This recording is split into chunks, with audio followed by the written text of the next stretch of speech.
la experiencia directa. En tanto uno no haya experimentado directamente eso que no es del tiempo, eso que es la verdad, no tendrá esa energía, ese ardor, ese incentivo, esa fuerza continua que se necesita para trabajar terriblemente sobre sí mismos en estos tiempos modernos. Los aspirantes son tibios, no trabajan sobre sí mismos en forma continua, ardientemente. Esto se debe precisamente al hecho concreto de que nunca han experimentado realmente esto que está más allá del cuerpo, los afectos y la mente, eso que es la verdad. No es posible tener incentivo para el trabajo continuo sobre sí mismo, si no se ha experimentado previamente lo real. Eso que uno siente en lo más hondo de su propio ser, es lo único que puede experimentar directamente aquello que no es del tiempo. Eso que está de este lado del río por aquí en el valle del Samsara, es lo que sufre. Aquello que está al otro lado del río es eso que no es del tiempo. Eso es eso y tú no lo conoces. El ser del ser está más allá del yo, en el jardín del amor. En eso que no es del tiempo. El ser del ser está muy lejos del cuerpo, de los afectos y de la mente.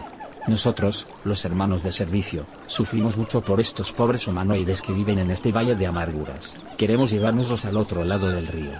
Solo el cuerpo de transformación, el Nirmanakaya, puede prepararnos para la experiencia continua de eso que no es del tiempo. El cuerpo de Nirmanakaya se recibe cuando uno renuncia al nirvana por amor a la humanidad, mas hay que crearlos en la novena esfera, tú, lo sabes. El cuerpo de Nirmanakaya solo lo poseen los bodhisattvas de compasión, esos que renunciaron a la felicidad por amor a la humanidad doliente. Solo el cuerpo de Nirmanakaya o cuerpo de transformación, nos convierte en seres capaces de experimentar continuamente lo real. Muchos entenderán estas líneas con el intelecto, mas no son conscientes de estas enseñanzas porque no las han experimentado directamente. Esas personas no saben qué es la verdad porque no la han visto, porque no la han experimentado, porque no están conscientes de ella. La verdad es lo desconocido de instante en instante. La verdad es esto que es siempre nuevo. La verdad es lo atemporal. Lo que uno siente en su corazón, el dolor que un instante dado le aflige tiene su raíz en el tiempo.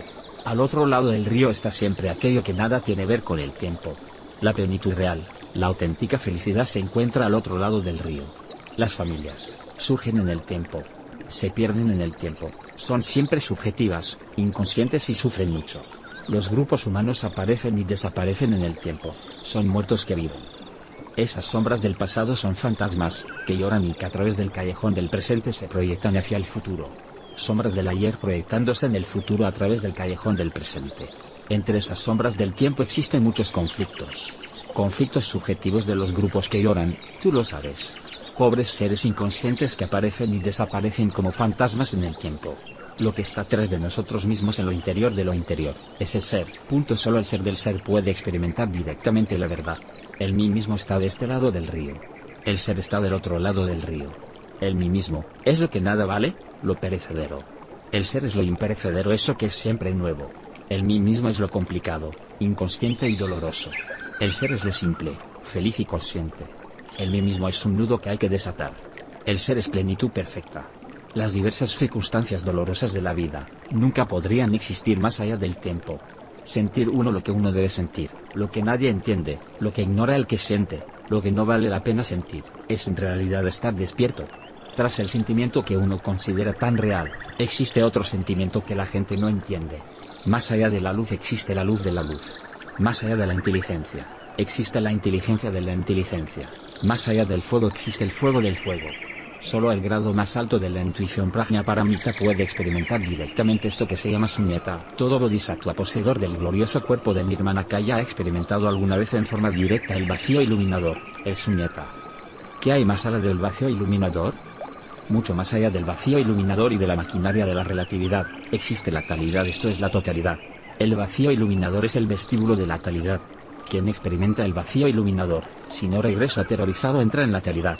Retrocede el místico aterrorizado ante el vacío iluminador cuando jamás ha pasado por la aniquilación budista. En el océano de la luz increada el no ser es el real ser. Ser es realmente lo que uno cree que no es. Ser algo que uno cree que no es ser realmente. Si todas las cosas se reducen a la unidad a que se reduce, incuestionablemente la unidad se reduce a todas las cosas. Decir esto en forma enfática, resulta cosa fácil, comprenderlo es un poco más difícil, mas no imposible. Sentirlo, experimentarlo directamente, vivenciarlo es casi imposible. Quienes alguna vez han pasado por tal experiencia mística, saben lo que es el vacío iluminador.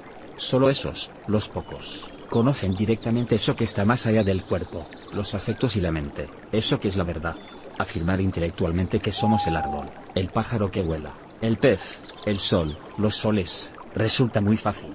Identificarnos con el árbol, con el pájaro, con el pez, con el sol, con los soles, en estado de éxtasis y luego sentirnos siendo todo eso.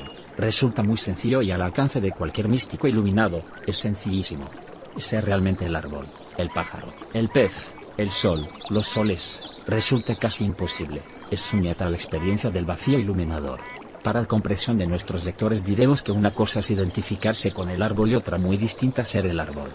En suñata experiencia directa del vacío iluminador, se es realmente el árbol, el pájaro, el pez, el sol, los soles, el mundo, los mundos, todo lo que es, ha sido y será. Cuando se tiene ego la esencia regresa como la lámpara de Aladino a la botella, el interior del ego, así se pierde el suñata, la experiencia mística de lo real. Es precisamente en suñata cuando se experimenta directamente eso que es la verdad. La esencia en suñata se mueve libremente en el seno del vacío iluminador. La gota se sumerge entre el océano de aquello que nadie entiende, lo que es realmente nunca es entendido por aquellos que viven en el tiempo. Eso que experimenta la esencia, aterroriza espantosamente al ego. Ser todo y no ser alguien resulta espantoso para quienes retroceden en la aniquilación budista. La auténtica felicidad del ser horroriza al ego. En suñata existe un elemento que transforma radicalmente. Quien alguna vez ha experimentado el suñata trabajará intensivamente sobre sí mismo, sin desmayar jamás. En el vacío iluminador se siente lo que nunca se puede expresar con palabras. Eso que se siente en el ser causa dolor al ego. El ser y el ego son incompatibles. Son como el agua y el aceite, nunca se pueden mezclar. En suñata la gota se diluye más y más entre el gran océano. Se extiende terriblemente. ¿A dónde nos llevará? Aúlla el huracán entre las gargantas de las montañas. El mar azota la playa. Se estremece la tierra en sus intimidades. Todo esto no son sino incidentes pasajeros, vanos aleteos, ligeras vibraciones que se pierden entre eso que está más allá del cuerpo, los afectos y la mente. En el gran océano se diluye, la conciencia extendiéndose aterradoramente, es río, es mar y mucho más que todo eso. Toda esa profundidad es terriblemente divina, océanos sin orillas. Los dioses son tan solo olas de luz entre el océano profundo de esto que no tiene nombre. La conciencia superlativa del ser, se extiende, se amplía aterradoramente y presiente que al fin ha de perderse en algo aún más profundo. Si el ego no existiera, toda posibilidad de terror sería algo más que imposible. Desgraciadamente el ego, aún existe y teme a la aniquilación budista. Es precisamente el mí mismo quien transmite su pérfida vibración a la conciencia superlativa del ser. Entonces el místico exclama, ¿y yo, entonces? ¿Qué será de mí? Teme el místico dejar de existir. Y se horroriza. Sabe que ha de perderse en la talidad, la totalidad. Así es como se pierde el satori, el éxtasis, el samadhi, y se vuelve al interior del mí mismo. Cuán pocos asisten con éxito al suñata budista. En realidad la talidad está mucho más allá del universo, de la relatividad. Incuestionablemente la talidad está también muchísimo más allá del vacío iluminador. La maquinaria universal de la relatividad y su opuesto, el vacío iluminador, son tan solo los opuestos de esto que sí sin embargo no es. La talidad es la síntesis de esos opuestos, aquello que existe más allá de toda posible existencia. Indubitablemente aquello que existe más allá de toda posible existencia, es realmente eso que no es absolutamente para la mente. El vacío iluminador es tan solo el vestíbulo de la sabiduría, tú lo sabes. Quien esto escribe experimentó por 3 veces consecutivas el vacío iluminador, ahora parla porque, La esencia y personalidad. La esencia sumergida entre el vacío iluminador experimenta lo que nadie experimenta. Sumergida la gota entre el gran océano de la luz, percibe lo que la gente nunca percibe. Lo que es real para la esencia, no le interesa a la gente. En el vacío iluminador la esencia percibe y transmite. Lo que la esencia percibe llega a la personalidad humana. En esos momentos los centros emocional y motor se unen al centro intelectual.